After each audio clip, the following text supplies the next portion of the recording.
Hi everyone, thanks for stopping by Cubby Bricks. This is our first ever LEGO City Update, LEGO City Update number 1, and we're really excited. What you're seeing right now is the current state of the city. The groundwork is laid down, a lot of the bigger sets are laid down as well, and this is what we're starting with. What we have, you could see, and I'm going to take you on a detailed tour of each of the parts, but I just wanted to go over a few things that I learned. In the previous video, I mentioned why Cubby Bricks is who we are, and I wanted to show a little bit about that. For example, you see here my wall tribute. I'm not living in the Chicago area right now, but I'm from the Chicago area, and so I'm a big Cubs fan, and last fall was quite an adventure. I also got married last fall, and so it was 2 weeks of World Series and wedding. It was crazy. But kind of how Cubby Bricks, that's where the name came from, that's the inspiration. And so we actually don't have a name for the city quite yet.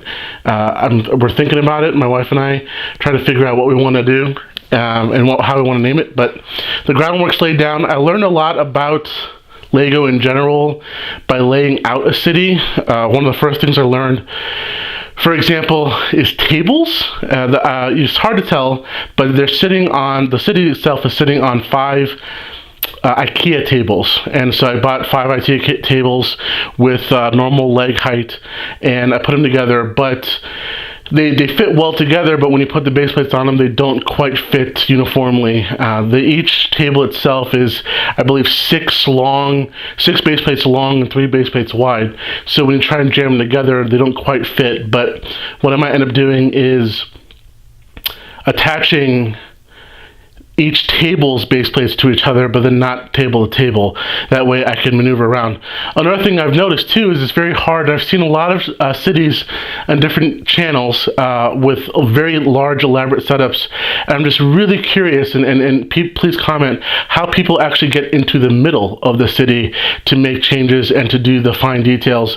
What I'm having to do is having to pull these tables apart, and I'm actually going to have to work on each section in detail and then kind of leave that section be for a little bit when I work on another section. That's because it's just hard for me to reach over these longer tables. Also, one thing I learned about base plates and larger sets. So some of the larger sets actually came, like for example the Quickie Mart over there, it didn't come on a base plate. They came on normal plates. And so when you lay them down, they don't quite align with the base plates. So I'm having to put a lot of the larger sets on base plates themselves. So for example, these light gray base plates, those are going to hold larger sets that are almost the size of a normal base plate. So that's what I'm going to have to do for a lot of them. A few other things we learned. One of the things I learned quickly, what ended up happening was when I got back into LEGO about a year or 2 ago, I started accumulating a lot of city sets and then just building them, and then just kind of housing them in a bookshelf. So we didn't have the tables or space to make the city until earlier this spring, late winter. So I built a bunch of sets, but then I realized that not every set I build has to go in the city. So what you might see throughout the city when I show you is that there are 3 bike shops, because there's an older bike shop, a newer bike shop, a creator bike shop, and so I don't think that there needs to be 3 of the same thing, but they're structures. And so I was really looking at the structures that I've had, and that's going to form the foundation of the city. But going forward, we're going to have to make some tweaks and changes. Not everything can go in there, so we're going to have to adjust accordingly. Another thing too, what you're going to notice in this city is the lack of MOCs, and that's because, well, 2 reasons. One, I wanted to get the foundation laid down with the traditional sets and see what I've got and see how much space I have to play with. And 2, MOCs personally are very difficult because I can follow instructions. I can follow the instructions really well for out of the box set, but trying to make my own is something that's difficult. I don't know if I have the artistic and creative eye for it, but it's something I'm willing to try because I think that's going to make a difference. One of the things I've noticed with a lot of other cities is you only have so much width to play with, but you have more height to play with. So I think what's going to happen is I'm going to have to elevate the city in terms of mocks and skyscrapers and other things, and even modify certain existing sets and make it kind of a hybrid, a mock and an existing set. So there's some minor adjustments to some of the sets you'll see, but for the most part, these are out of the box sets. And so now I'm going to take you on a detailed tour, I guess, of the city. So first, what we have is we have the downtown area. So this area right here is, what I did is I took a bunch of the creator sets and I put them on a 48 by 48 base plate. And so that's how I was able to kind of make like a little town square in a way. So it's kind of a modified town square. And I still have to do a lot of detailing on the inside. You'll see here it's very empty, very barren, and a statue. So I have to do a lot of detailing, and there probably some tiling in there as well. Over here, you'll notice the park area, which is disheveled right now, and that's where I'm going to build up the park. The plans were to have a much larger park area, but this is what we've got working with, so we're going to build that up a little bit more.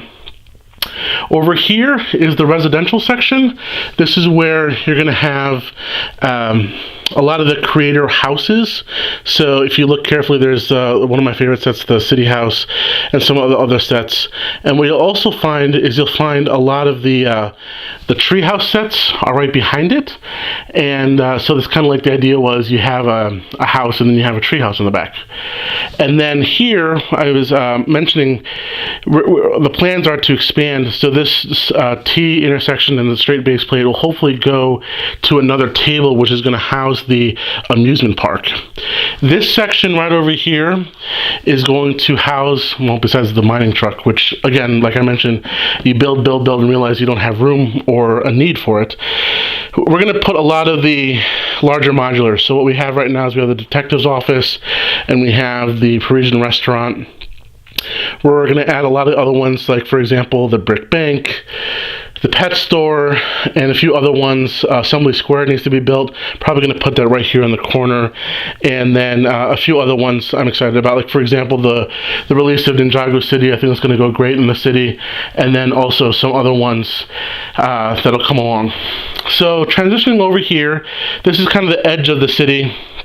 What I did here is I had my ocean, my sea, and there's a marina in the middle of it. Haven't figured out what to do with that, and the lighthouse.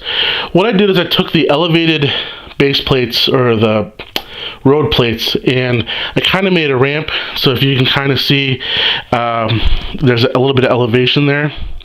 I'm not quite sure if I like this. I think what I might end up doing is I might end up using those to make a bridge to connect with the Bridge Ultimate Web Bridge Battle, I think that's what it's called. And so that'll connect to the amusement park. This is the little beach area with the beach house, Seaside Vacation, and a few other beachside sets. Over here is the cargo area, where we're going to build a little cargo area. And it's still very cluttered. Same thing with the construction sets. What I didn't realize is the crane is bigger than I thought, and so you can see it goes really high. And there's also another crane that I think came with City Square. So I have to decide if I want to keep both cranes in the construction area, which is only itself 2 base plates. I think I might just keep one. And you see in the distance over here is the airport. Airport is really tricky. It's about, the runway's 3 or 4 base plates, and the hangar that just came out, I believe, last year is much bigger than I thought. And here's some airport sets that I have to actually put in the airport. But one of the things I learned, a lot of the larger planes, for example, the plane that came, I think last year, 2016, is enormous and doesn't actually fit in the width of this runway. So have to make adjustments, and if I had wider space, I think that'd be great, but right now we're just going to put some of the smaller planes. And then over here, fire station and police station, and then this is kind of the I guess commercial area, if you want to call it. There's a hospital, one of my favorite sets, on the elevated base plate. The hospital's right there, and then there's the garage and the gas station, the Quickie Mart. And one of the things about, you'll notice in our city, is I have a big affection for police and fire, Coast Guard, law enforcement in general, and so I have a lot of city and fire sets, in only of course one station each, but there's, if you notice really closely, there's like going to be additional parking for the different sets, like the mobile command centers and so on. And a thing, Quickie Mart here, and this is the fairground mixer, I think that's what it's called. And that's one of those things, again, where throughout the building process I didn't realize how large it takes up space. In my mind, when I build a set, it should take up one base plate, and in reality it ends up taking up 2 or 3. So that's going to go in the amusement park along with the carousel, the Ferris wheel, and Jokerland, and the Friends roller coaster. I'm really excited to put that there. So you still see there's some blank spots. We have to build it up a little bit more. Blank spots here. That's again was probably where we're going to put the brick bank. There's the car from the Quickie Mart. So again, it's a work in progress. What we're hoping to do is really do a lot of work, and one of the things I've also noticed too, that it's a labor of love.